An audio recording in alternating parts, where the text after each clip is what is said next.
Praise the lord. దేవుని నామానికి మహిమ కలుగును గాక. యోహాను సువార్త 3వ అధ్యాయం 16వ వచనాన్ని మనం గమనించినట్లయితే, దేవుడు లోకమును ఎంతగానో ప్రేమించెను కాగా ఆయన యందు విశ్వసించువాడు నశింపక నిత్య జీవం పొందినట్లుగా ఆయనను అనుగ్రహించును అనే మాటని మనం బైబిల్లో చూస్తాం. తండ్రి తన కుమారుణ్ణి ఈ లోకాన్ని ప్రేమించి మనకి కుమారుణ్ణి అనుగ్రహించినట్లుగా మనం చూస్తాం. మనకు కుమారుడు పుట్టెను అనే మాటను కూడా మన బైబిల్లో చూడగలం.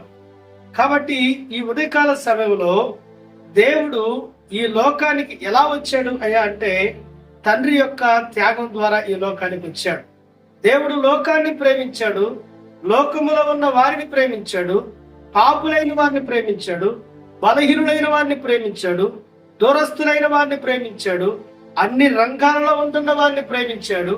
తాగుబోతులు, తిరుగుబోతులు, తిట్టుబోతులు, ఈ లోకములో పాపముతో జీవిస్తూ పాపములో పెరిగి చనిపోతున్న వారందరిని ఆయన ప్రేమించి తన ఏకైక ప్రియ కుమారుణ్ణి ఈ లోకానికి ఆయన బలిగా ఇచ్చినట్లుగా బైబిల్లో మనం చూడగలం. కాబట్టి క్రిస్మస్ కి ప్రధానమైన కారకుడు తండ్రి అయిన దేవుడు. తండ్రి అయిన దేవుడిని తన కుమారుణ్ణి ఈ లోకానికి మాంసపు ముద్దగా పంపించాడు. కుమారుడు ఈ లోకములో ఆయన ప్రాణాన్ని బలిదానం చేస్తూ వచ్చాడు. పరిశుద్ధాత్ముడు సువార్త రక్షణలోకి అనేక మందిని ఒప్పించి నడిపించే కార్యక్రమంలో ఉన్నాడు.